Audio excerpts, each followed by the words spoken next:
Peace and harmony with you here today, focusing in on the covert narcissist behaviors, particularly that of pathological lying and really sort of underhanded manipulation tactics that relate to a depersonalizing effect of people in relations with them. A lot of people really are very confused by a relationship with a covert narcissist. A covert narcissist, as defined by the DSM-5R, is a personality disorder. It is a character disorder. It is somebody who has an inflated sense of self, a feeling of self-superiority, but especially as it relates to others and others that really are not really up to their same level as in terms of importance or validity in their life.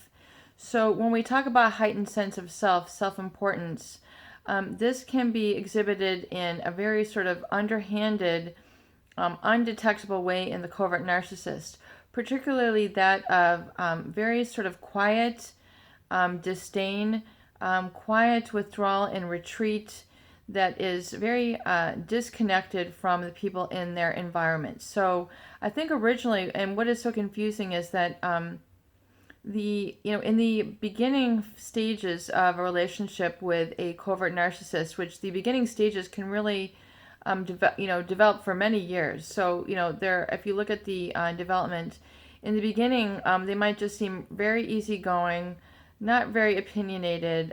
Will do whatever you want to do.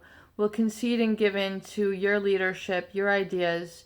So it'll foster really that feeling of leadership and independence and high energy or high participation with you in the relationship. So if you are expected to lay down the law, set the rules, set the tones, develop the religion in the family, set a lot of the vacations, but yet, you have certain deficits. Like, for example, you might not be able to pursue the employment that you wish or pursue the destiny that you wish. You might feel held back in that regard because the narcissist has you engaged in so many of these other behaviors that in your discussion then it wouldn't be quote unquote right for you to develop that in the relationship at this time for money, for attention. In essence, it's for power. It's a very sort of sly, underhanded, and lethal way that a covert narcissist will maintain control over others in their world, is by really sort of, in the beginning stages being very easygoing, but really what ends up, occurring later on in areas of the relationship is that this aloofness, this sort of withdrawal, this sort of lack of communication can become very pathological, severe in terms of, what we call pathological lying.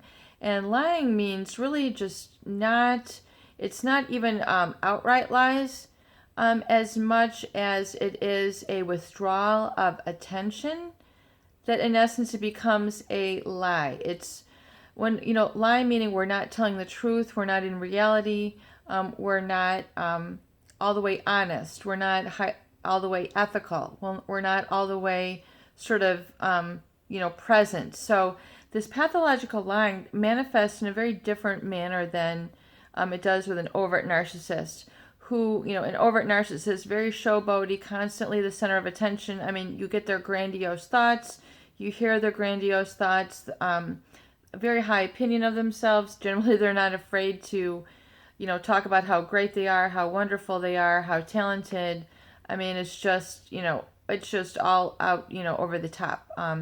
They want to declare how amazing and superior they are. And so really that communication is very outward. So it's easy to pinpoint and identify and then almost discuss with them, or at least you've got some fodder, you've got some sort of something, substantial to discuss. But in the covert narcissist, the pathological lying becomes almost, it's a very sort of gray line. It's a very sort of definite, many shades of gray in terms of their pathological lying, because it's what they don't say, it's what they don't do, it's how they don't react to you, how they don't discuss, that in essence is the withholding of the truth to such a profound degree that it becomes this sort of, living a lie, if you will. Living a lie in that you just don't feel like there's the truth. It's such an imbalance. It's such a, the foundation really of the whole ethos, or like feeling in the home environment or work environment with these people that originally you thought was so autonomous. This person was so independently functioned, so easygoing. Perhaps that was what you admired and really enjoyed and loved about them, which you probably still do. But it's this withholding that creates this chasm or separation between the two. So your reality, your natural inclination to evolve, to become more, in touch with yourself, your desires, your interests, your activities, and you find that they're maybe not on the same step as you. They're not in the same groove. They're not in the same rhythm. They're kind of off in their la-la land. And then it creates this sort of in-reality, which is, a lack of reality, which is a lack of truth, honesty, integrity, wholeness, and that full functioning, which, especially as time goes on, you really need more of that, or it becomes more pronounced, more difficult to tolerate, more painful to really ignore. So the denial becomes, a lie. You can't have a conversation with them because there's such a divide. There's such a disintegration. There's such a hallowing sort of, deficit on that person's, and in their behavior, which you thought was just like this easygoing, autonomous individual person, but yet really underneath that presentation of a very aloof person really is a person with a whole nother set of feelings, identities, activities, behaviors, and personality, which you are not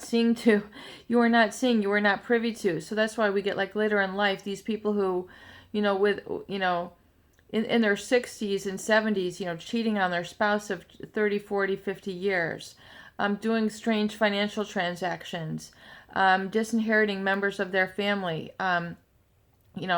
that it's just like the covert narcissist. They're coming out of their shell, and, they're this whole other person who you never even thought existed. So it's very insidious. So, realize and identify that this is a trait of covert narcissist, which is the pathological lying. And if you're encountering this, really hold fast to your honesty, your integrity, your perception, and embracing of your truth. Because there's nothing wrong with you.